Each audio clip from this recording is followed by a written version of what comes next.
নমস্কাৰ আজি হবিয়াহলৈ মহান্তনু মহন্তই স্বাগতম জনাইছো কৰোনা পৰিস্থিতিৰ মাজতে ৰাজ্যৰ এতিয়া দেখিবলৈ পোৱা গৈছে জলপ্ৰলয় চাৰিওফালে এতিয়া পানী আৰু পানী উজনি নামনি সকলোতে পানী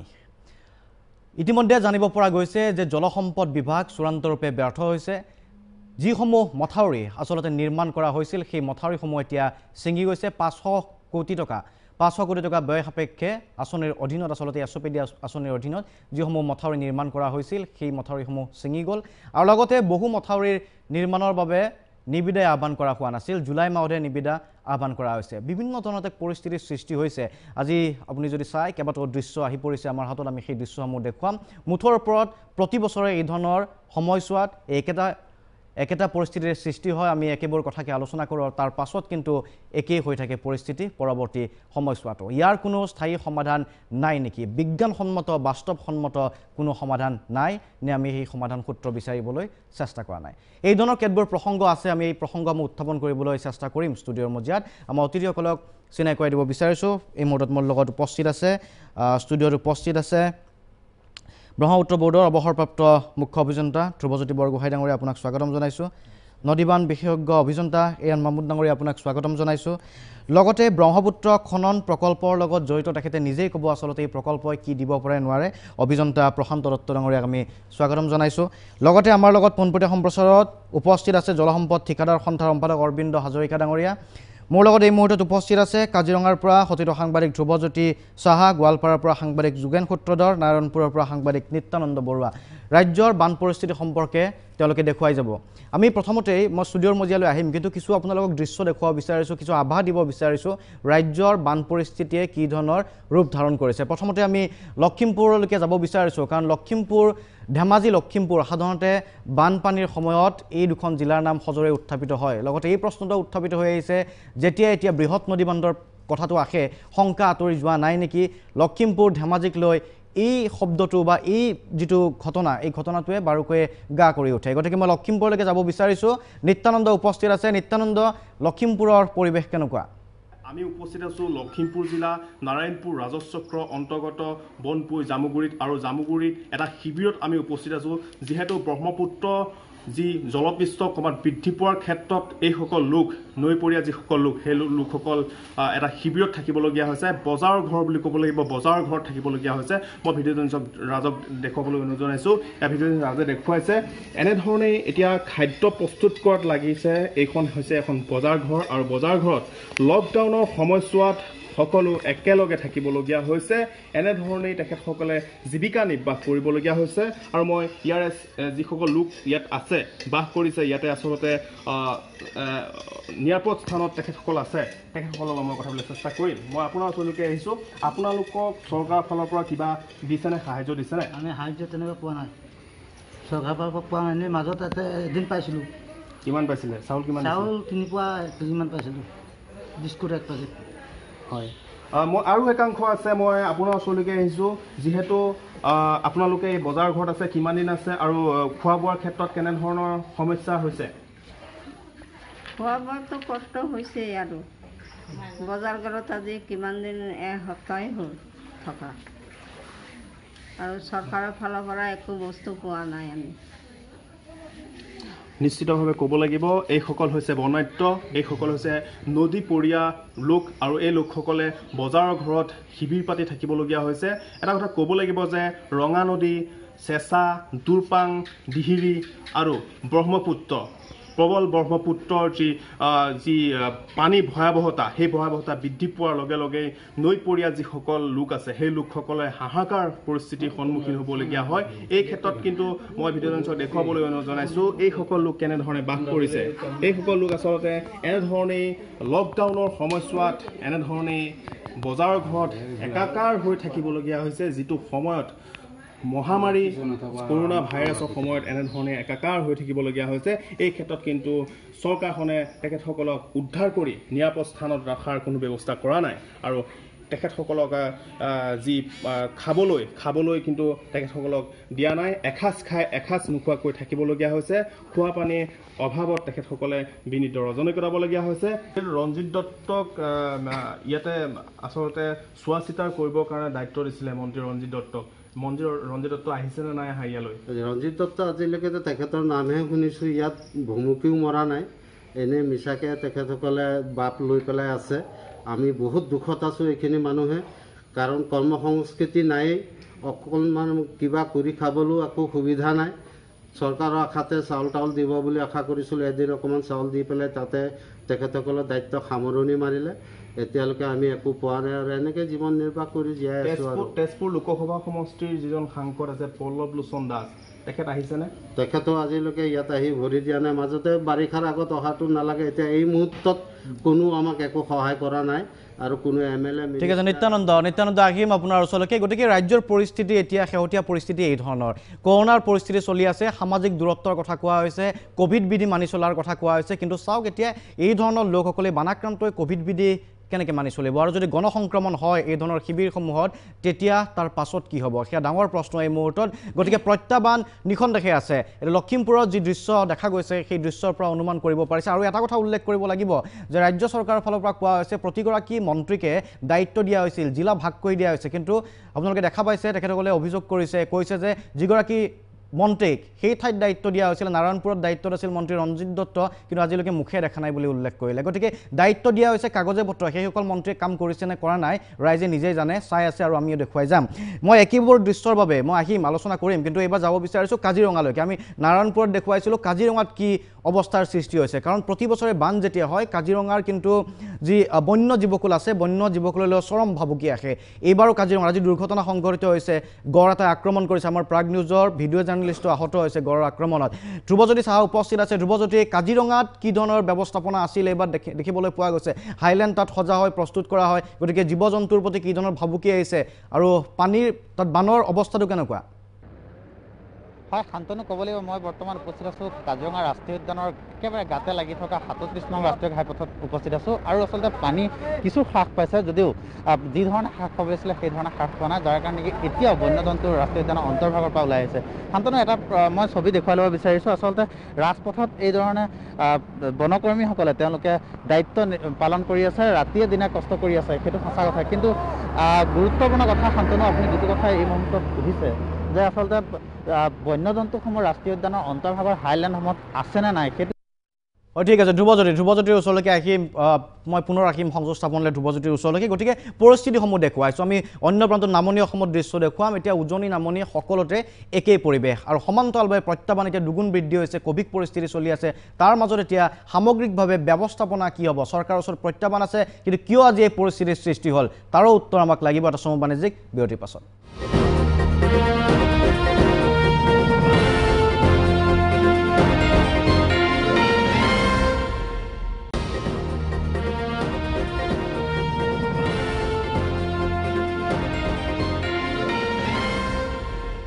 উভতি আহিছোঁ অনুষ্ঠানৰ পৰৱৰ্তী অংশলৈ। আমি কথা পাতি আছিলোঁ ৰাজ্যৰ শেহতীয়া বান পৰিস্থিতি সম্পৰ্কে। গতিকে দেখিবলৈ পোৱা গৈছিলে যে কৰোণাজনিত যি সমস্যাৰ সৃষ্টি হৈ আছে, তাৰ মাজতে এতিয়া যি জলপ্ৰলয়ৰ সৃষ্টি হৈছে, ইয়াৰ মাজত কিন্তু প্ৰত্যাহ্বান যথেষ্ট ৰূপে আছে চৰকাৰৰ পক্ষত, কিন্তু কাৰ ভুলৰ বাবে আজি এই পৰিস্থিতিৰ সৃষ্টি হ'বলগীয়া হৈছে সেয়া এক ডাঙৰ প্ৰশ্ন। আৰু ইতিমধ্যে দেখিবলৈ পোৱা গৈছে যে যিসমূহ মথাউৰি নিৰ্মাণ কৰা হৈছিল প্ৰায়ভাগ মথাউৰিয়ে ছিঙি গৈছে। মই এইবাৰ যাব বিচাৰিছোঁ জলসম্পদ ঠিকাদাৰ সন্থাৰ প্ৰতিনিধিগৰাকী আমাৰ মাজত উপস্থিত আছে, অৰবিন্দ হাজৰিকা, স্বাগতম জনাইছোঁ, আপোনাৰ ওচৰলৈকে আহিব বিচাৰিছোঁ। যিমান দূৰ আমি জানিব পাৰিছোঁ যে এইবাৰ যিসমূহ মথাউৰি নিৰ্মাণ কৰা হৈছিল, প্ৰায় 500 কোটি টকা ব্যয় সাপেক্ষে নিৰ্মাণ কৰা সেই মথাউৰিসমূহ প্ৰায়বোৰ মথাউৰিয়ে ছিঙি গ'ল এই মুহূৰ্তত। যদি ছিঙিয়ে যায় মথাউৰিসমূহ নিৰ্মাণ কৰাৰ প্ৰয়োজনেই বা কি সাধাৰণ মানুহৰ মাজত সেই প্ৰশ্নটোৱে উত্থাপিত হয়, কাৰ ভুলৰ বাবে আচলতে মথাউৰিসমূহ জলসম্পদ বিভাগৰ অধীনৰ মথাউৰিসমূহ আপোনালোকেই নিৰ্মাণ কৰে, আপোনালোকে সাজি উলিয়ায়, কাৰ ভুলৰ বাবে এই ধৰণৰ ঘটনা সংঘটিত হয়, নে মথাউৰি নিৰ্মাণৰ প্ৰয়োজনীয়তাই নাথাকে? আচ্ছা, এটা কথা হৈছে কি যে এইবাৰ আপুনি 500 কোটি কৈছে, আচলতে 600 কোটি ব্যয় সাপেক্ষে 600 কোটি ব্যয় সাপেক্ষে 48টা SOPD আঁচনি কৰিছিল।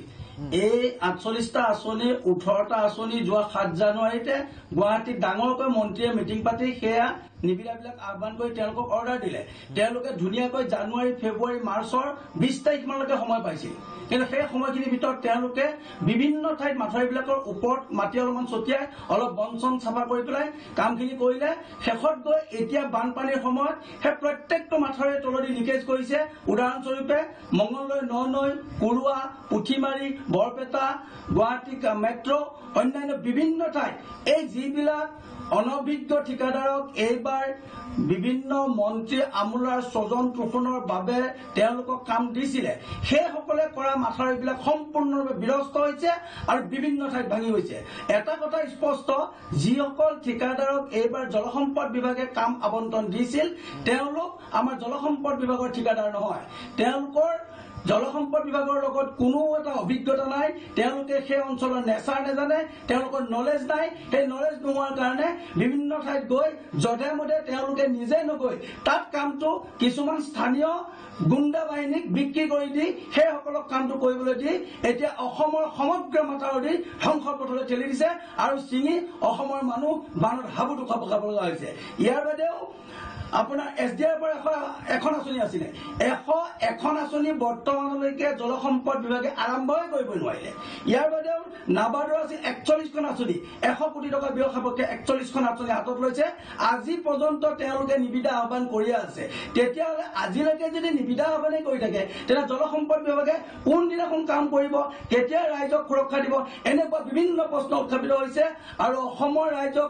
ৰাইজে প্ৰত্যেকজনে জানে যে এইবাৰ কিছুমান অনভিজ্ঞ ঠিকাদাৰক কাম দিয়াৰ কাৰণে যধে মধে কামবিলাক কৰিছে তেওঁলোকে বিভিন্ন ঠাইত সুৰঙা ৰাখি কামবিলাক কৰিছে সেইকাৰণে বিভিন্ন মাথাউৰি লিকেজ হৈছে লিকেজ হোৱাৰ লগে লগে সেইফালে ববলিং হৈ পানী ওলাই গৈ মাথাউৰি ভাঙি গৈছে তাৰ ফলত অসমৰ ৰাইজে বানপানীত হাবুডুবু খাব লগা হৈছে তাৰ ফলত অসমৰ ৰাইজে হাবুডুবু খাবলগীয়া হৈছে 54 গৰাকী লোকৰ ইতিমধ্যে মৃত্যু হৈছে বানপানীত 54 গৰাকী লোকৰ মৃত্যু হৈছে বানপানীত কৰোনাৰ সৈতে আমি যুঁজি আছো কৰোনাতে সিমান লোকৰ মৃত্যু নাই যিমান এটা বানপানীত মৃত্যু হৈছে ভয়ংকৰ অভিযোগ উত্থাপন কৰিছে আপুনি যে মন্ত্ৰীৰ স্বজন তোষণৰ বাবে আজি এই পৰিস্থিতিৰ সন্মুখীন হ'বলগীয়া হৈছে এতিয়াও নিবিদা আহ্বান কৰিয়ে আছে মই আহিম পুনৰ আপোনাৰ ওচৰলৈকে বিভিন্ন প্ৰশ্ন আছে বিভিন্ন প্ৰসংগ আছে গতিকে সামগ্ৰিকভাৱে পৰিৱেশ এইটো সামগ্ৰিকভাৱে পৰিস্থিতি এইটো ফলাফল এইটো সন্মুখত আছে আপোনালোকৰ এতিয়া আমাৰ লগত যিসকল বিশেষজ্ঞ উপস্থিত আছে তেখেতসকল কাৰিকৰী দিশৰ বিশেষজ্ঞ তেখেতসকলৰ সৈতে আমি এতিয়া কথা পাতিবলৈ চেষ্টা কৰিম মই অৰবিন্দ হাজৰিকা ডাঙৰীয়াৰ ওচৰলৈকে আহিম ঠিক আছে প্ৰথমতে মই আৰম্ভ কৰিব বিচাৰিছোঁ ধ্ৰুৱজ্যোতি বৰগোহাঁই ডাঙৰীয়া আপোনাৰ পৰাই আৰম্ভ কৰিব বিচাৰিছিলোঁ জলসম্পদ বিভাগৰ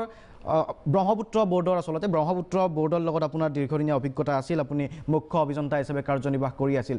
যিটো পৰিস্থিতি আজি আমি দেখা পাইছোঁ সেয়া এইবাৰ নহয় প্ৰতি বছৰে এই পৰিস্থিতি দেখা পাওঁ আচলতে কি বিজ্ঞানসন্মত ব্যৱস্থা নাই নেকি মথাউৰিসমূহ নিৰ্মাণেই একমাত্ৰ ভৰসা নেকি বান নিয়ন্ত্ৰণৰ বাবে অসমত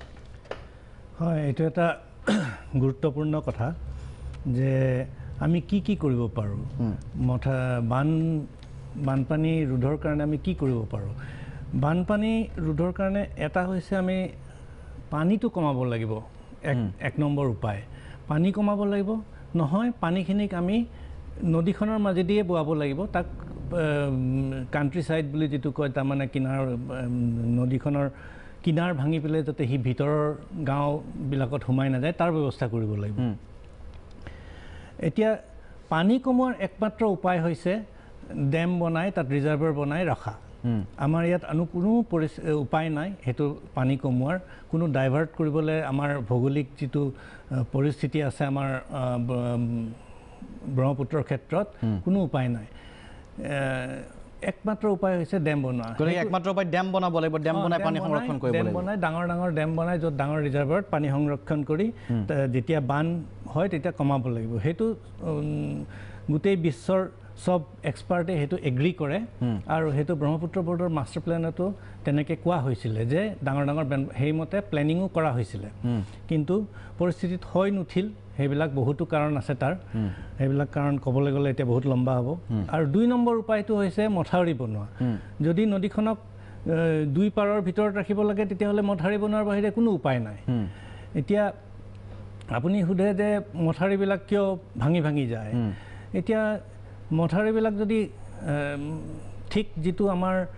1 নম্বৰ কথা হৈছে পুৰণা মথাউৰি কিয় ভাঙে নতুন মথাউৰি কিয় ভাঙে এতিয়া যদি এই বছৰ আমি যদি চাবলৈ যাওঁ মথাউৰিবিলাক আজি 2 মাহ 3 মাহ আগতে বনাইছে এই মথাউৰিবিলাক যিটো বহি পেলাই যিটো আমি কম্পেকশ্যন যিটো বুলি কওঁ সেইটো হোৱা নাই হয়তো আৰু তাৰ কাৰণে সহজেই সেইটো ভাঙি গৈছে নিৰ্মাণৰ গাফিলতি থাকি যায় তেনেকুৱা বিষয় তাৰমানে কি কাৰণে ইমান দেৰি হ'ল সেইটো মই নাজানো ফেব্ৰুৱাৰী মাহলৈকে শেষ হৈ যাব লাগে মথাউৰি বনোৱা তাৰপিছত যদি মথাউৰি বনায় এইটো ৰিস্ক আছে মানে জুলাই মাহত এইটো মাহত মথাউৰি বনাই কিবা লাভ আছে জানো একেবাৰে লাভ নাই কিয়নো সেইটো মাটিটো একদম কোমল হৈ থাকিব আৰু তাত যিটো কম্পেকশ্যন সেইটো নাপাব গতিকে ধনৰ শৰাত কৰাত বাহিৰে বেলেগ একো উপায় নাই 100 কোটি টকা পানীতে উঠি যাব এই মুহূৰ্তত যদি মথাউৰি আমি বনাব যাওঁ এই মুহূৰ্তত মথাউৰি বনোৱাটো কোনো হেৰি মই ছাজেষ্ট নকৰোঁ আৰু এইটো এটা ধনৰ ব্যৱহাৰ বুলি ময়ো এগ্ৰী কৰোঁ কিন্তু ধৰক মথাউৰিটো বনাই পেলাই অলপমান তাক কম্পেক্ট কৰি ৰাখিলে তেতিয়া ঠিক আছে তাৰ উপৰিও মথাউৰি যিবিলাক আমাৰ পুৰণা মথাউৰি কিয় ভাঙে পুৰণা মথাউৰিবিলাকৰ মেইনটেনেঞ্চ নাই মেইনটেনেঞ্চৰ কিয় মেইনটেনেঞ্চ নাই কি কথা সেইটো অসম গভৰ্ণমেণ্টে বেছি ভালকৈ জানিব কিন্তু মই এইখিনিকে ক'ব খোজোঁ যে বেছিভাগ মথাউৰি আমাৰ 1980ৰ আগতে বনাইছিলে 1980 চনৰ আগতে বনাইছিলে আৰু সেই মথাউৰিবিলাক কিছুমান মথাউৰি হয়তো এনেকৈও ফুড ফৰ ৱৰ্ক এনেকুৱা আণ্ডাৰতো বনাইছিলে আৰু স্পেচিফিকেশ্যনটো খুব ভাল নাছিলে সেই সময়ত পিছত স্পেচিফিকেশ্যন আৰু ভাল কৰিছে কিন্তু এতিয়াও মথাউৰিবিলাকত এই যিটো ৰলিং কৰা সেই ৰলিং কৰাটো আজিও হোৱা নাই খুব কম জেগাতে ৰলিং কৰা হৈছে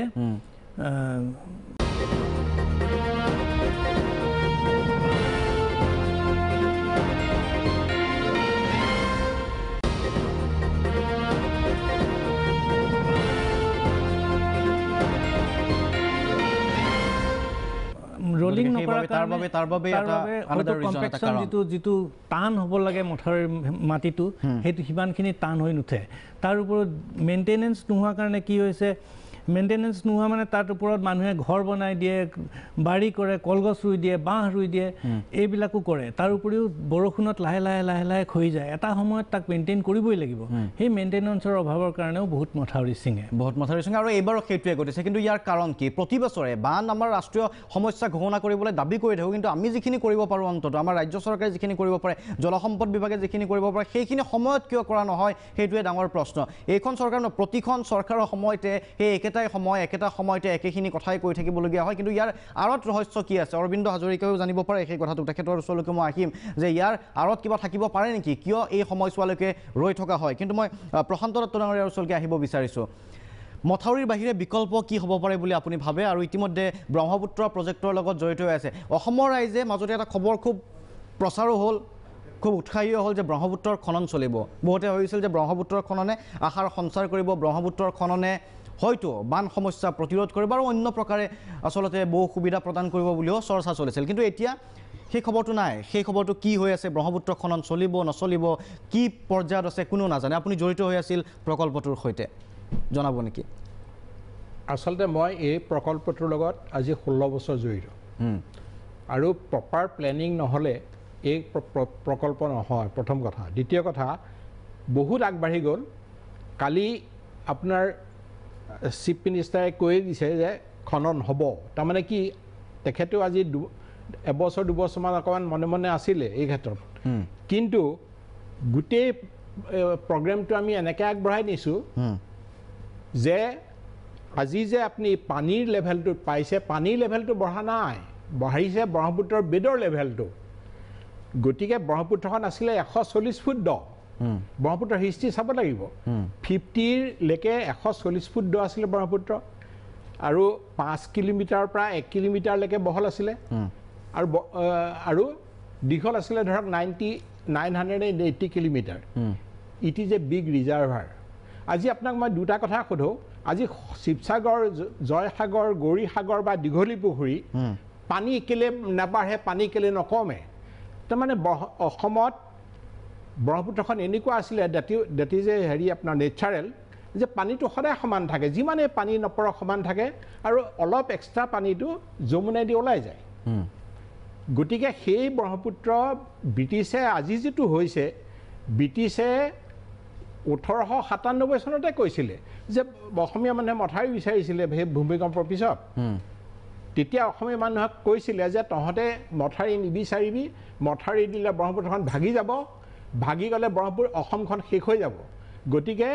আমি তাৰ যোগান কৰি আছোঁ সিহঁতে কি কৰিলে সিহঁতে ইকনমিটো চাইছে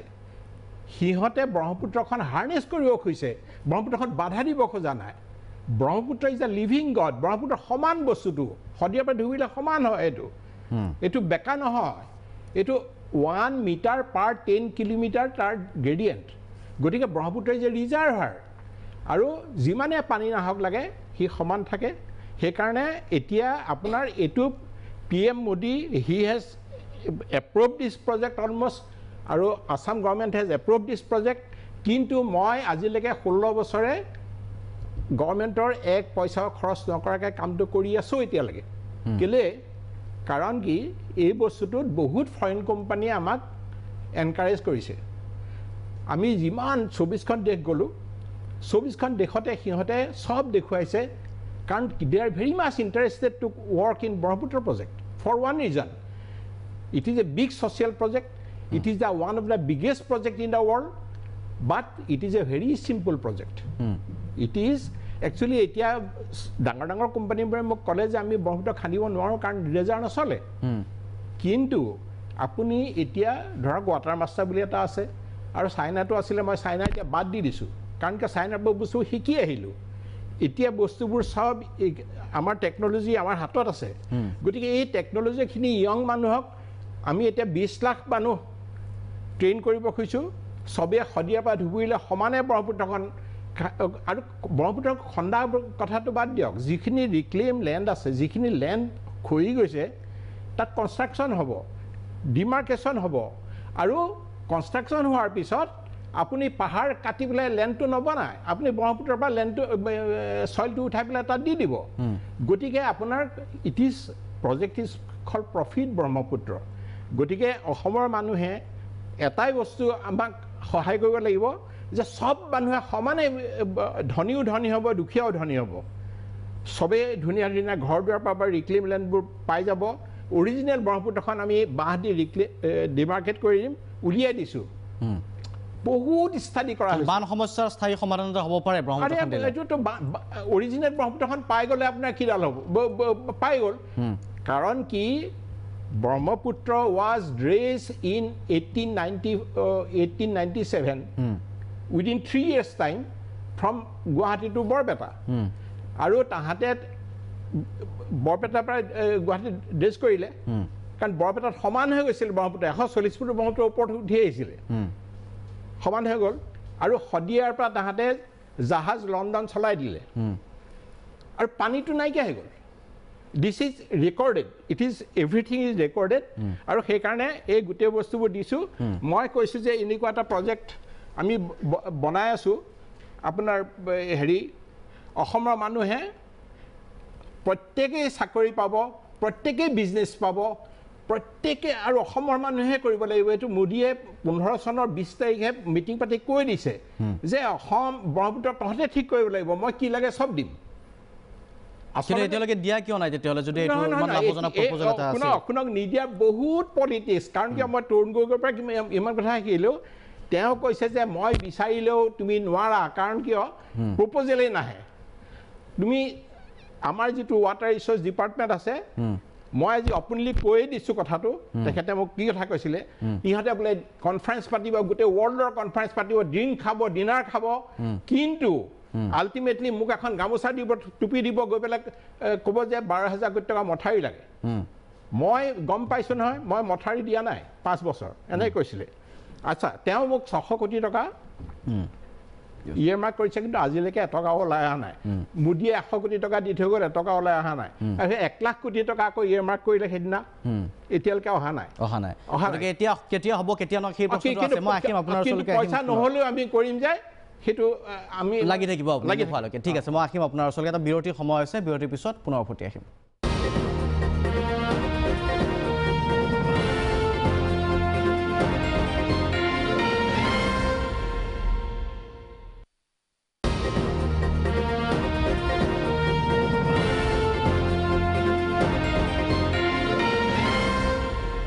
উপদেশ অনুষ্ঠানৰ পৰৱৰ্তী অংশলৈ আমি কথা পাতি আছোঁ ৰাজ্যৰ শেহতীয়া বান পৰিস্থিতি সম্পৰ্কে আৰু ইয়াৰ কাৰণ কি লগতে সমাধানৰ সূত্ৰ কি মই এন মহম্মদ ডাঙৰীয়াৰ ওচৰলৈকে আহিব বিচাৰিছোঁ আমি বিভিন্ন প্ৰসংগ ইতিমধ্যে উত্থাপন কৰিছোঁ ৰাজ্যৰ শেহতীয়া বান পৰিস্থিতিও আপুনি দেখা পাইছে আৰু কি কাৰণে এইবাৰ মথাউৰিসমূহ ছিঙি গ'ল সেই কথাটো অৰবিন্দ হাজৰিকা ডাঙৰীয়াই কৈছে কিন্তু মথাউৰিয়ে একমাত্ৰ এতিয়া সমাধান সূত্ৰ নেকি সময়মতে মথাউৰিসমূহ নিৰ্মাণ কৰা নহ'ল সেইটো হৈয়ে আছে দীৰ্ঘদিন ধৰি কিন্তু সমান্তৰালভাৱে ইয়াৰ স্থায়ী সমাধান সূত্ৰ এতিয়ালৈকে এই পৰ্যন্ত অহা নাই বিগ ডেমৰ কথাটো কৈছে বৃহৎ নদী বান্ধৰ কথা কৈ থকা হৈছে নদী বান্ধে এটা ৰিজাৰ্ভাৰৰ সৃষ্টি কৰিব পাৰে আৰু সমান্তৰালভাৱে ব্ৰহ্মপুত্ৰ খননৰ প্ৰসংগ উত্থাপিত হৈছে কি সমৰ্থন কৰে আপুনি চাওক এইবাৰ যিটো বানপানী হৈছে মথাউৰিবোৰ ভাঙি যোৱাৰ কাৰণে হৈছে আৰু এইবোৰ কিছুমান ৰিপেয়াৰিং হোৱা নাছিলে সেইবোৰৰ কাৰণে বানপানী হৈছে আৰু ইয়াৰ কাৰণে চৰকাৰে দোষী চৰকাৰে ইয়াৰ কাৰণে সময়মতে কাম কৰিব লাগিছিলে তেওঁলোকে কৰা নাছিলে এইবাৰ যিটো মে আৰু জুন মাহত যিটো বৰষুণৰ যিটো পাইছিলোঁ বৰষুণৰ ডাটা তাৰ পৰা দেখা গৈছে যে অৰুণাচলত যিটো আমাৰ কেটছমেণ্ট এৰিয়াবোৰ অৰুণাচলতে আছে অৰুণাচলত কোনো বেছি বৰষুণ হোৱা নাই নৰ্মেল বৰষুণ হৈছে আৰু আমাৰ অসমত অলপ বৰষুণ হৈছে যিটো নদীবিলাকৰ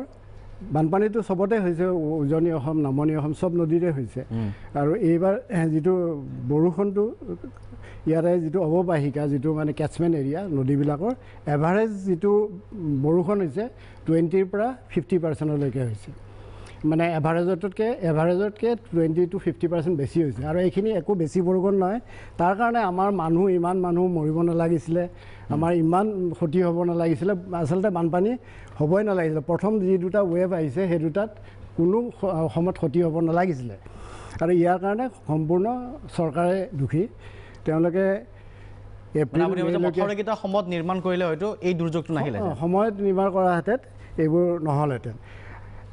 এতিয়া কৈছোঁ অহা বছৰলৈ আমি এতিয়াৰ পৰা সাজু হ'ব লাগিব এতিয়াই আঁচনি বনাব লাগিব মথাউৰিবোৰ ৰিপেয়াৰিং কৰা এইবোৰ যিমান ষ্ট্ৰেংথেনিং কৰিব লাগে গোটেইখিনি আঁচনি এতিয়াই কৰি পেলাই অক্টোবৰৰ পৰা কাম আৰম্ভ কৰিব লাগে আৰু মাৰ্চত কাম শেষ হ'ব লাগে যাতে আমি অহা বাৰিষাত আমি আকৌ এনেকুৱাকৈ চাফা কৰিব নালাগে এতিয়া এইটো ইয়াৰ কাৰণে আমাৰ এটা ফ্লাড কণ্ট্ৰল ডিপাৰ্টমেণ্ট আছে ফ্লাড কণ্ট্ৰল ডিপাৰ্টমেণ্টৰ আমি কোনোদিন নতুন আঁচনি একো দেখাই নাই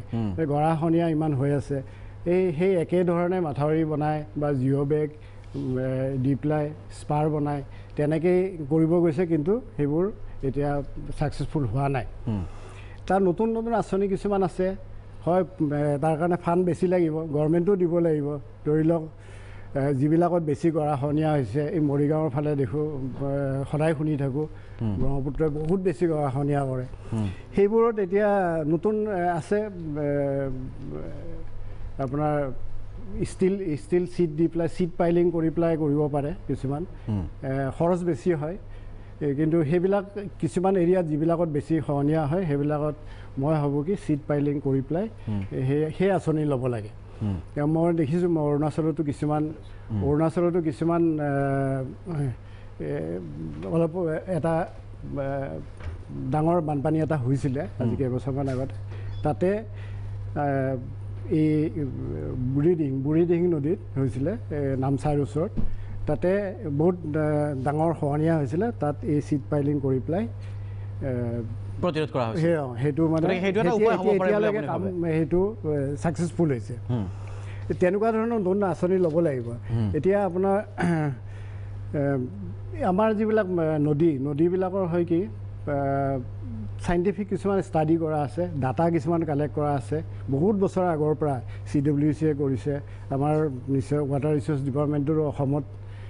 এই ডাটাবোৰ কালেক্ট কৰি আছে কিমান পানী আহি আছে বা ৰেইনফল ডাটা সেইবোৰৰ পৰা সেই যিবিলাক ডাটা আছে ডিচাৰ্জ ডাটা বুলি কয় যিখিনি আৰু ডিচাৰ্জ ডাটা হাইড্ৰলজিষ্টবিলাকে এনালাইচিছ কৰি পেলাই এখন নদীত প্ৰত্যেক বছৰে একে সমান পানী নাহে আমি আগতে পাওঁ নদীত আমি বহুত কাম কৰিব লাগে এই গাঁৱৰ মানুহবিলাকে কয় অৰুণাচলতে কৰিছোঁ বা মণিপুৰ মিজোৰামত কৰিছোঁ তাৰ গাঁৱৰ মানুহবিলাকে কয় এইবাৰ যোৱাবাৰ বহুত পানী আহিছে এইবাৰ নাহে অহা বছৰ নাহে 2 বছৰ নাহে তাৰমানে এইটো কি এই যি পানীটো 2-3 বছৰৰ মূৰত কিছুমান 10 বছৰৰ মূৰত ডাঙৰ ফ্লাডটো আহে আমাৰ এই নদীবিলাকৰ গোটেইবিলাকৰ এনালাইচিছ কৰা আছে নদীখনৰ কিমান নদীসমূহৰ চৰিত্ৰসমূহ বেলেগ এতিয়া সেই 10 বছৰৰ মূৰত আমি এটলিষ্ট 10 বছৰৰ কাৰণে যিটো ফ্লাড আহে সেইখিনি আমি ৰখাব পৰাকৈ আমাৰ মাথাউৰিবোৰ কিয় ডিজাইন নকৰোঁ এখন নদীৰ পৰা আমি 10 বছৰৰ পিছত এই মাথাউৰিটো হয় এইবিলাক হৈছে কি হ্ৰস্বম্যাদী মানে শ্বৰ্ট টাৰ্ম আমাৰ ৰিলিফ পাওঁ সেইবোৰ আমি তেনেকুৱা আঁচনি ল'লে মানে চাইণ্টিফিক ষ্টাডি কৰি পেলাই ডিজাইন কৰিলে আমি এটলিষ্ট তেতিয়াহ'লে কিছু 10 বছৰ এটা এৰিয়াত হেৰি কৰিব। ঠিক আছে, মই আহিম পুনৰ আপোনাৰ ওচৰলৈকে। সমান্তৰাল সেই প্ৰশ্নটো থাকিব যে আচলতে বৃহৎ নদী বান্ধৰ কথাটো আছে। বৃহৎ নদী বান্ধক লৈ আমি যিমান শংকিত, সেই শংকিতক আমি যিমানে শংকিত হৈছোঁ, ইতিমধ্যে বৰগোহাঁই ডাঙৰীয়াই কৈছে যে নাই, বৃহৎ নদী বান্ধক ব্ৰহ্মপুত্ৰ বৰ্ডেই প্ৰপ'জল এটাত আছিলে যে বান নিয়ন্ত্ৰণৰ ক্ষেত্ৰত, সেই শংকাৰ কাৰণ আছেনে নাই? আৰু দ্বিতীয় প্ৰসংগ এইটো যে ব্ৰহ্মপুত্ৰ খননৰ দ্বাৰা সেই সমস্যাটোৰ সমাধান হ'ব পাৰে নে নোৱাৰে। সমান্তৰালভাৱে মই অৰবিন্দ হাজৰিকাৰ ওচৰলৈকেও যাব লাগিব, কিন্তু এটা বাণিজ্যিক বিৰতিৰ পাছত।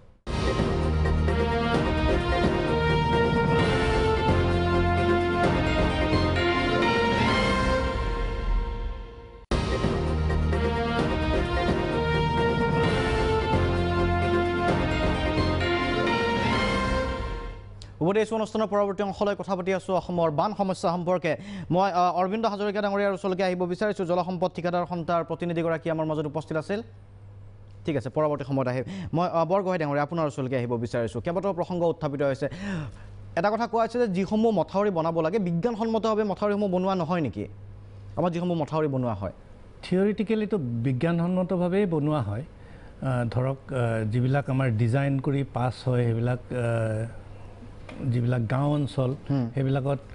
এনেকুৱা ফ্লাড এটাৰ কাৰণে কৰে যিটো 25 বছৰৰ মূৰত আহে। মানে 25 বছৰৰ ভিতৰত আটাইতকৈ ডাঙৰ যিটো ফ্লাড, সেইটো ফ্লাডৰ কাৰণে ডিজাইন কৰা হয় গাঁও অঞ্চলসমূহত। তেতিয়াহ'লে প্ৰতি বছৰে কিয় ভাঙে? আৰু টাউন অঞ্চলসমূহত ধৰক 100 বছৰৰ কাৰণে, 100 বছৰৰ ভিতৰত যিটো আটাইতকৈ ডাঙৰ ফ্লাড আহিব পাৰে তাৰ কাৰণে ডিজাইন কৰা হয়। এতিয়া কিয় ভাঙে তাৰ কাৰণটো মই কৈছোঁৱেই যে পুৱাৰ মেইনটেনেঞ্চ, একেবাৰে মেইনটেনেঞ্চটো ইমান পুৱাৰ। আৰু ধৰক যিবিলাক বনাইছিলে, যি সময়ত বনাইছিলে আমাৰ মথাউৰিসমূহ 1980 চনৰ আগত বনাইছিলে, আৰু সেইবিলাকৰ স্পেচিফিকেশ্যনটো ইমান ভাল নাছিলে। এতিয়াও মই কৈছোঁ যে মথাউৰিবিলাকৰ স্পেচিফিকেশ্যন অসমৰ ইমান ভাল নহয়, কিয়নো অসমৰ মাটি চাই মথাউৰি বনাব লাগিব। এইটো কথা মই বহুত ফৰামত কৈছোঁ যে মথাউৰি নিৰ্মাণবিলাক আমি ট্ৰেডিশ্যনেলি যেনেকৈ কৰি আছোঁ তেনেকৈ কৰিলে নহ'ব, তাত বহুতখিনি চেঞ্জ আনিব লাগিব। আমাৰ বহুত ঠাইত স্পেচিয়েলি আমাৰ যিটো উত্তৰ পাৰৰ নদীবিলাক, যিবিলাকত খুব বেছি বালি আহে, সেইবিলাকৰ আমি মাটি ধৰক লোকেল মাটিয়ে ইউজ কৰোঁ, তাৰমানে বালি মাটিয়ে ইউজ কৰোঁ। বালি মাটি যেতিয়া ইউজ কৰোঁ তেতিয়া তাৰ সি ভাঙাৰ চান্স খুব বেছি, কিয়নো তাত কনচলিডেট নহয়, সি টান নহয়, তাত বোকাৰ মাটি কম থাকে। গতিকে সেইবিলাকত আমি হয়তো কোৰ লগাব লাগিব। কোৰ মানে কি? এটা মাজত এটা ক্লেৰ, এটা মানে বোকা বা খুব মিহি মাটিৰ এটা লেয়াৰ ভিতৰত ভৰাই দিব লাগিব আৰু কম্পেকশ্যন কৰিব লাগিব প্ৰপাৰলি। সেইটো মই ভাবোঁ যে সেইটো এটা নৰ্ম কৰি ল'ব লাগে। মই আসাম গভৰ্ণমেণ্টক এইটো ৰিকুৱেষ্ট কৰোঁ যে তেওঁলোকে এইটো কথা এবাৰ ভাবি চাওক। তেওঁলোকৰ এটা টেকনিকেল এডভাইজৰী কমিটি আছে, তেওঁলোকে ভাবি চাওক যে ক্লে কোৰ বহুত ঠাইত দিব লাগে নে নালাগে। মই ভাবোঁ লাগে, বহুত লগাৰ পিছতো দিয়া নহয়। তাৰপিছত আৰু এটা কথা, ইভেন যিটো ছাৰ্ফেচৰ ওপৰত বনায়, যিখিনি গ্ৰাউণ্ডৰ যিটো মাটিৰ ওপৰত বনায়, সেই মাটিখিনিও হয়তো খুব বেছি বালিয়া মাটি হ'ব পাৰে। তেতিয়া তলেদি যেতিয়া লিক হ'বলৈ আৰম্ভ কৰে তেতিয়াও মথাউৰি এটা ফেইল হ'ব পাৰে। গতিকে তেনেকুৱা জেগাত মাটি চাই চিট পাইলিং দিব পাৰি নে নোৱাৰি। চিট পাইলিং যদি দি দিওঁ তেতিয়াহ'লে এটা সি কাট অফ হৈ যায় আৰু তেতিয়া পানীটো চিপ হৈ যাব নোৱাৰে, আৰু তেতিয়া মথাউৰিটো ভঙাৰ চান্স কম থাকে। গতিকে প্ৰযুক্তিগতভাৱে কিছুমান বস্তু পৰিৱৰ্তন কৰিব লাগিব। মই ভাবোঁ যে এইবিলাক কিছুমান বস্তু আনিব লাগিব। আমাৰ যিবিলাক নিয়ম আছে, ধৰক আজি যিবিলাক ডিজাইন আছে, তাতে এইবিলাক চেঞ্জ আনিব লাগিব। ছাৰ্ফেচৰ কাৰণে অলৰেডি কিছুমান বস্তু আসাম গভৰ্ণমেণ্টে কৰিছে। সেইবিলাক হৈছে ধৰক জিঅ' মেট দি দিয়ে কিছুমান ঠাইত, আৰু কিছুমান যাতে বৰষুণৰ পানীয়ে সেইবিলাক আমি যিটো ৰেইন ৱাটাৰ কাটিং বুলি কওঁ, সেইবিলাক যাতে নহয়। আৰু টপ ছাৰ্ফেচটো, মই ভাবোঁতে টপ ছাৰ্ফেচটো হাৰ্ড ছাৰ্ফেচ কৰি দিব লাগে। হাৰ্ড ছাৰ্ফেচ মানে পকা বা হেৰি কৰি দিব লাগে, চিমেণ্ট দি পেলাই কৰি দিব লাগে, যাতে প্ৰত্যেক বছৰে সি মথাউৰিটো তললে তললে গৈ নাথাকে খহি পেলাই বৰষুণৰ পানী। কিন্তু সমান্তৰালে মই আৰু এটা কথা মই জাষ্ট ক'ব খুজিছোঁ যে মথাউৰি ধৰক এতিয়া বহুত দেশ আছে তাত উন্নত মানৰ মথাউৰি বনায়। আপোনালোকে নিশ্চয় শুনিছে নেদাৰলেণ্ডৰ কথা। নেদাৰলেণ্ডত এনেকুৱা মথাউৰি বনায় যিবিলাক ধৰক আজি বহুত বছৰ ধুনীয়া হৈ আছে, গোটেই দেশখনেই চি লেভেলৰ তলত, অথচ কোনোদিন ব্ৰিজ নহয়, কোনোদিন নাভাঙে। তেওঁলোকে খৰচ কৰে কিমান? প্ৰত্যেক বছৰেই 6,000 কোটি টকা খৰচ কৰে only maintenance and upgradation of মথাউৰিৰ ওপৰত নিজৰ দেশখনত, অথচ ইমান অত্যাচাৰী নদীও নাই তাত। আমাৰ ইয়াত গোটেই আজিলৈকে কিমান খৰচ কৰিছে আজিলৈকে 6,000 কোটি টকা খৰচ কৰিছেনে গভৰ্ণমেণ্টে নাই কৰা গতিকে এই কথাটো মিছা যে টকাৰ অভাৱ নাই কৈ থাকে টকাৰ অভাৱ আছে অসমত বা ভাৰতত টকাৰ অভাৱ আছে 1990 চনৰ মানলৈকেতো বহুতেই কম পইচা তাৰ পিছত হয়তো অলপ আহিছে আহিলেও এইটো বহুত ক্ষেত্ৰত হয়তো যেনেকৈ ডিজাইন কৰিছে তেনেকৈ বনোৱা নাই আৰু বনোৱাৰ পিছত দুৰ্নীতি হৈছে তাত হ'ব পাৰে সেইটোৰ বিষয়ে মই মোৰ হাতত কোনো প্ৰুফ নাই গতিকে মই সেইটো ক'বলৈ নাযাওঁ কিন্তু প্ৰেক্টিকেলি হয়তো ইমান ভালকৈ বনোৱা নাই যেনেকৈ ডিজাইন কৰিছে আৰু কম্পেকশ্যনটো খুব দৰকাৰ আৰু ৰোলিংটো খুব দৰকাৰ ৰোলাৰ মাৰিব লাগে গতিকে ভালদৰে আচলতে প্ৰযুক্তিগতভাৱে মথাউৰিসমূহ নিৰ্মাণ কৰিলে কিন্তু সমস্যাটো সমাধান হ'ব পাৰে এটা কাৰণ থাকিব পাৰে বুলি কৈছে মই তাৰ লগতে এই কথাটো এইকাৰণে উত্থাপন কৰিছোঁ যে ব্ৰহ্মপুত্ৰ খননৰ কথা যে কৈ থকা হৈছে চৰকাৰী পক্ষৰ ফালৰ পৰা মাজে মাজে ওলাইছিলে আপুনি সেই কথাটো বিশ্বাস কৰে নকৰে যে ব্ৰহ্মপুত্ৰ খননে প্ৰতিৰোধ কৰিব পাৰে নহয় এই বিষয়ে চৰকাৰে এটা গঠন কৰি দিছিলে এই আমাৰ বৰ্তমান চিফ মিনিষ্টাৰৰ আণ্ডাৰতে তেখেতে এটা এক্সপাৰ্ট কমিটি গঠন কৰিছিলে এই এক্সপাৰ্ট কমিটিত মাত্ৰ গভৰ্ণমেণ্টৰ মানুহ নহয় দেই লিড লৈছিলে গোস্বামী তেখেত প্ৰফেচাৰ দুলাল গোস্বামী তেখেত হেৰি চেয়াৰমেন আছিলে তেখেতকতো আপোনালোকে সকলোৱে নাম শুনিছে চাগে জানেই আৰু বহুত IITৰ প্ৰফেচাৰ আমাৰ কলেজৰ AECৰ প্ৰফেচাৰ তেওঁলোকো আছিলে তাৰ উপৰিও ডিপাৰ্টমেণ্টবিলাকৰ মানুহো আছিলে চবেই বহুত ডিছকাশ্যনৰ মাজত চবেই সন্মত হৈছে যে এই ড্ৰেজিঙৰ দ্বাৰা ব্ৰহ্মপুত্ৰ কণ্ট্ৰল নহয় আচ্ছা খনন কৰিলে কণ্ট্ৰল নহয় বুলি কমিটিখনে খনন কৰি পেলাই লাভ নহ'ব কিয়নো ইমান ডাঙৰ নদী ইমান বেছি বালি আহে যে ইয়াত মাত্ৰ খনন কৰিলে কিছুমান হয়তো স্পেচিফিক সলিউশন কৰবাত আছে য'ত হয়তো অলপ খননৰ দৰকাৰ আছে বুলি ভাবে কিন্তু জেনাৰেলি এটা বুলডোজ কৰি পেলাই ডাঙৰকৈ এটা খনন কাৰ্য চলাই হিউজ নাম্বাৰ অফ ড্ৰেজাৰ চলাই যে কিবা এটা ওলাব সেইটো মই নাভাবো আৰু সেইটো সেই কমিটিও নাভাবে কমিটিয়ে ৰিপৰ্ট গভৰ্ণমেণ্টক দিছে আৰু সেইমতে গভৰ্ণমেণ্টে এইটো প্ৰত্যাখ্যান কৰিছিলে সেই সময়ত ঠিক আছে ধন্যবাদ প্ৰশান্ত দত্ত ডাঙৰীয়া কি ক'ব কৈছে যে কমিটিখনে ৰিপৰ্ট দিছিল আৰু সেই ৰিপৰ্টটো প্ৰত্যাখ্যান কৰা হৈছে বা ৰিপৰ্টটো লাভ কৰিছে চৰকাৰে তাৰ পাছতো বিজ্ঞানসন্মতভাৱে সম্ভৱ হ'ব পাৰে না চিম্পলি সেইদিনা মই ভালকৈ শুনিছোঁ তাৰমানে কি এৰিয়া ৱাইজ কৈছে ক'ত মাজে মাজে চিলেক্টিভ ড্ৰেজিং হ'ব লাগে সেই কথাটো আছে ৰেকমেণ্ডেশ্যন আছে প্ৰথম কথা দ্বিতীয় কথা এইটো বহুত চিম্পুল কথা এটা মই কওঁ যে মোৰ পুখুৰী এটা যদি এনেকৈ পোত খাই যায় মই চিম্পলি সেই এতিয়া যদি মই ইয়াতে ইমানমান বালি দি দিওঁ পানীটো ইমানলৈ উঠি আহিব চিম্পল আচ্ছা এতিয়া আমাৰ ডাঙৰ কথা হৈছে কি যে আমাৰ দুমাহ তাৰমানে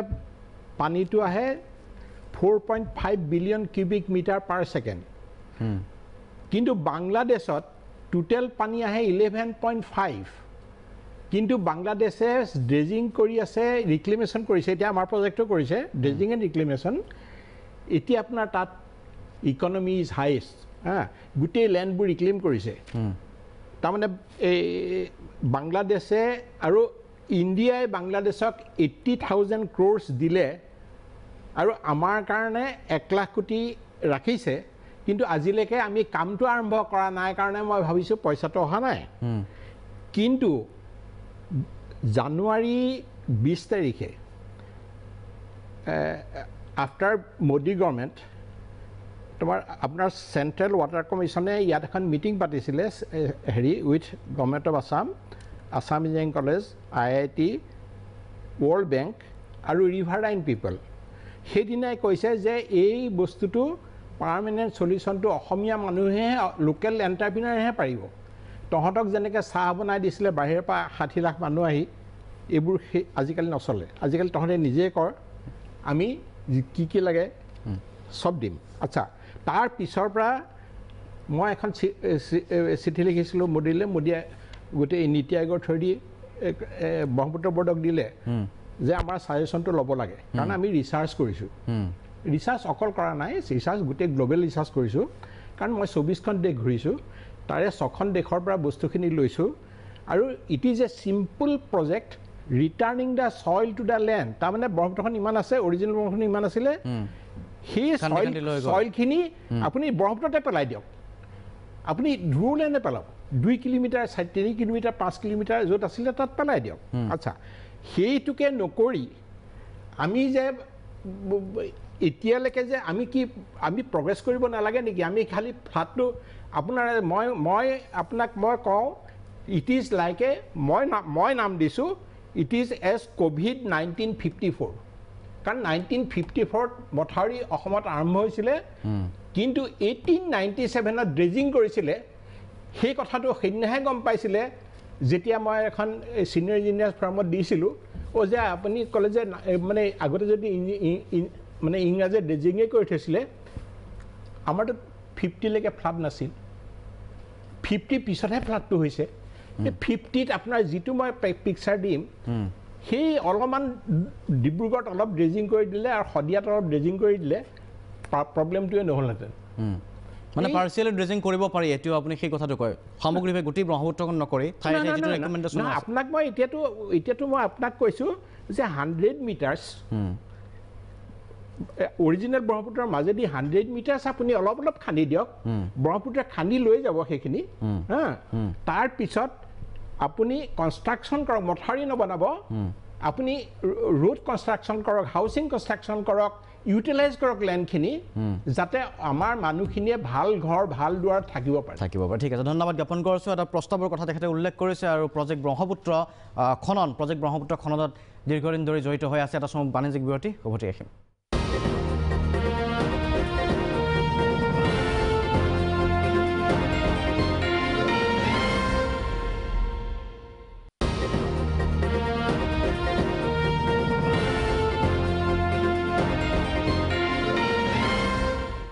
উভতি আছোঁ অনুষ্ঠানৰ পৰৱৰ্তী অংশত আমি কথা পাতি আছোঁ যে কাৰিকৰীভাৱে কি ধৰণে আচলতে বান নিয়ন্ত্ৰণ কৰিব পাৰি কিন্তু সমান্তৰালভাৱে দেখুৱাইও গৈছিলোঁ যে কি ধৰণৰ ৰাজ্যত অৱস্থাৰ সৃষ্টি হৈছে বা বানপানীজনিত অৱস্থাৰ সৃষ্টি হৈছে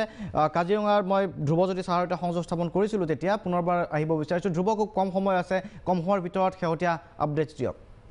হয় শান্তনু এই মুহূৰ্তত কাজিৰঙা ৰাষ্ট্ৰীয় উদ্যানৰ দাঁতি আখৰেদি 37 নং ৰাষ্ট্ৰীয় ঘাইপথত উপস্থিত আছোঁ আৰু ঘোঁৰাপাহাৰ বনাঞ্চলৰ এই এলেকাত উপস্থিত আছোঁ আমি দেখুৱাই আছোঁ ৰাজপথৰ দৃশ্য আচলতে বিভিন্ন বন্যজন্তু ওলাই আছে যাৰ কাৰণে নেকি বনকৰ্মীসকলে তেওঁলোকে কৰ্তব্যত নিয়োজিত হৈ আছে আৰু বনকৰ্মীসকলে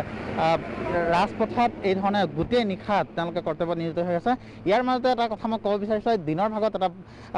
গড়ে আচলতে উদ্যানৰ পৰা ওলাই অহা এটা গড়ে আমাৰ এগৰাকী সাংবাদিক সতীৰ্থ সাংবাদিক আমি তাত উপস্থিত আছিলোঁ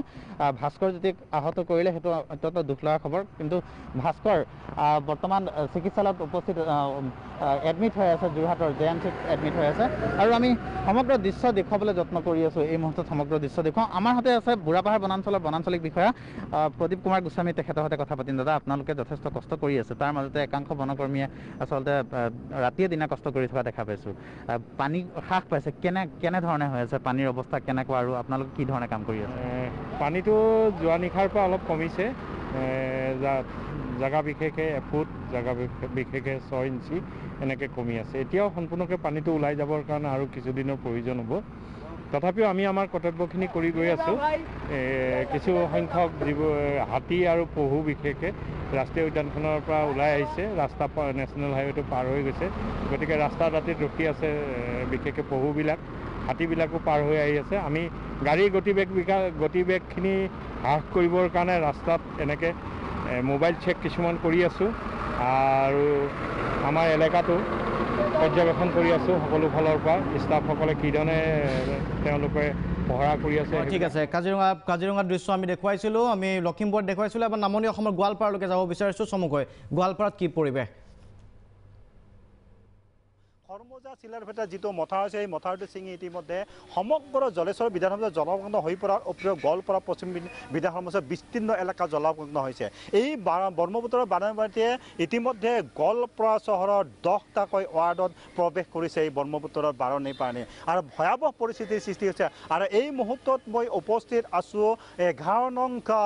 ৱাৰ্ডত আৰু 11 নং ৱাৰ্ডত দেখিবলৈ পাইছে যে যথেষ্ট পৰিমাণৰ পানী হৈ গৈছে আৰু ৰাজপথত পানী বাগৰি যোৱাৰ ফলত এতিয়া হাহাকাৰ কৰিব কৰিবলৈ হৈছে বহু লোকৰ পৰিয়ালত এই বানপানী ইতিমধ্যে প্ৰৱেশ কৰিছে আৰু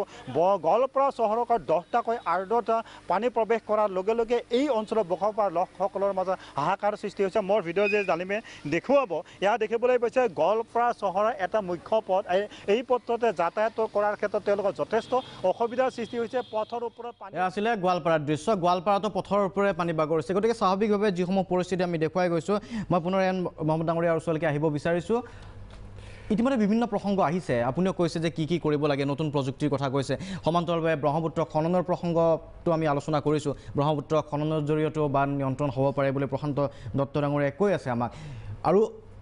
সমান্তৰালভাৱে আৰু এটা প্ৰসংগ আছে আজি যিধৰণে কোৱা আছে যে বৃহৎ নদী বান্ধৰ প্ৰসংগ উত্থাপন কৰিছিল ব্ৰহ্মপুত্ৰ বোৰ্ডেই কৈছিলে সেই সময়ছোৱাত কিন্তু সমান্তৰালভাৱে কিন্তু আজি ধেমাজি লখিমপুৰৰ বানৰ কথা যেতিয়া আহে তেতিয়াই কোৱা হয় যে বৃহৎ নদী বান্ধ যদি সোৱণশিৰিৰ বৃহৎ নদী বান্ধ সেই নদী বান্ধে আমাৰ বিপদ নমাব পাৰে বানৰ ক্ষেত্ৰত কিন্তু আপুনি কৈ আছিল যে বান নিয়ন্ত্ৰণৰ ক্ষেত্ৰত হয়তো সহায়ক হ'ব পাৰে কি ধৰণে সম্ভৱ বানপানীৰ যিটো পাৰ্মানেণ্ট সলিউশ্যন লাগে এতিয়া আমাৰ যিবোৰ মথাউৰি তথা এইবোৰ টেম্পৰৰী সলিউশ্যন আৰু আমাৰ যিটো পাৰ্মানেণ্ট সলিউশ্যনৰ কাৰণে সকলোৱে এইটো একমত গোটেই বিশ্বতে মানে এইটো একমত যে ৰিজাৰ্ভাৰ লাগে বানপানীখিনি ধৰি ৰাখিবৰ কাৰণে ৰিজাৰ্ভাৰৰ দৰকাৰ আৰু এই ৰিজাৰ্ভাৰৰ কাৰণে ডেম বনাব লাগিব এতিয়া ব্ৰহ্মপুত্ৰ বোৰ্ডে প্ৰথমতে যেতিয়া মাষ্টাৰ প্লেন বনাইছিলে তেতিয়া চিয়াং আৰু সোৱণশিৰিত ডাঙৰ ফ্লাড কণ্ট্ৰলৰ কাৰণে ডেম বনাইছিলে মাল্টিপাৰ্পাছ ডেম পাৱাৰ জেনেৰেশ্যনো হ'ব আৰু তাতে ফ্লাড কণ্ট্ৰলো হ'ব তাৰ কাৰণে ফ্লাডখিনি জমা কৰি ৰাখিবৰ কাৰণে এটা ডেডিকেটেড এটা খালী কৰি ৰাখে ৰিজাৰ্ভাৰত সেইখিনিত আহি ফ্লাডটো জমা হয় এতিয়া সেই যিবোৰ প্ৰজেক্ট কৰিছিলে চিয়াং আৰু সোৱণশিৰি প্ৰজেক্ট বহুত ডাঙৰ প্ৰজেক্ট আছিলে যাৰ কাৰণে অৰুণাচলত বহুত এৰিয়া ছামাৰ্জ হৈ যায় আৰু সেইকাৰণে অৰুণাচল গভৰ্ণমেণ্টে সেইখিনিয়ে পাৰ্মিশ্যন নিদিলে তেওঁলোকে ক'লে যে আমাৰ অসমৰ ফ্লাডটো আমাক দি পেলাই অসমৰ ফ্লাডটো চলিউশ্যন কৰিব বিচাৰিছে সেইটো আমি মানিব নোৱাৰোঁ তেওঁলোকে ছাজেষ্ট কৰিলে সৰু ডেম বনাওক ডেম বনাই পেলাই যাতে ছামাৰ্জেঞ্চটো আমাৰ অৰুণাচলত ছামাৰ্জেঞ্চটো কম হয় আৰু সেই হিচাপে প্ৰত্যেকখন এটা ডেমৰ ঠাইত সোৱণশিৰিত 3টা ডেম আৰু তেনেকৈ চিয়াঙতো ওপৰলৈ ডেম 3টা ডেম ডিজাইন কৰা হৈছে প্লেনিং কৰা হৈছে এতিয়া তাৰে এটা পাৰ্ট হ'ল এই সোৱণশিৰি প্ৰজেক্ট সোৱণশিৰি লোৱাৰ সোৱণশিৰিটো এতিয়া লোৱাৰ সোৱণশিৰি প্ৰজেক্টৰ কেনেকৈ ফ্লাড কণ্ট্ৰল কৰিব সেইটো হ'ল তাৰ আগতে মই এটা কথা কৈ লওঁ যে ডেম বুলিলে য'ত ডেম আছে হাইড্ৰ' প্ৰজেক্ট আছে যে গোটেই ফ্লাডৰ কাৰণে গোটেই নদীখনৰ ফ্লাডৰ কাৰণে তাৰ ওপৰতে দুখ দিয়ে প্ৰত্যেক বছৰতে ৰঙা নদীত যদি ফ্লাড হয় ৰঙা নদীক দুখ দিয়ে যেনেকৈ দয়াং প্ৰজেক্ট ধনচিৰিত যদি হয় দয়াং প্ৰজেক্টক দুখ দিয়ে কুৰিচু প্ৰজেক্ট তলত বানপানী হ'লে লোৱাৰ আছামত কুৰিচু দিয়ে কপিলি তেনেকৈ কপিলি প্ৰজেক্টক দুখ দিয়ে এইবাৰ লাকিটি এইবিলাক নদীত বানপানী হোৱা নাই বাকী চব নদীতে হৈছে কিন্তু এইখনত হোৱা নাই এতিয়া মই ইয়াৰ কথা কওঁ কপিলি প্ৰজেক্টটো যিটো আছিল যোৱা বছৰ এটা এক্সিডেণ্ট হৈছিলে যাৰ কাৰণে প্ৰজেক্টটো বন্ধ হৈ আছে 275 মেগাৱাটৰ গতিকে এতিয়া হাইড্ৰ' পাৱাৰৰ কোনো তাত এফেক্ট নাই ৰঙা নদী প্ৰজেক্ট 3টা ইউনিট চলি আছে তাত যিখিনি পানী আহি আছে নদীখনে তললৈ 1200 কিউবিক মিটাৰ পাৰ ছেকেণ্ড ল'ব পাৰে আৰু এই 1200তকৈ কম পানী আহি আছে গতিকে তাত ফ্লাড হোৱা নাই আৰু দয়াঙতো তেনেকৈ 321 মিটাৰ যেতিয়া লেভেল পায় ৰিজাৰ্ভাৰে তেতিয়া পানী এৰি দিব লাগে এটা তাত হোৱা নাই বুলি কৈছে কেৰালাত ঠিক আছে মই কিন্তু এটা বাণিজ্যিক বিৰতিৰ সময় হৈছে পুনৰ মই এটা বিৰতি ল'ব লাগিব উভতি আহিম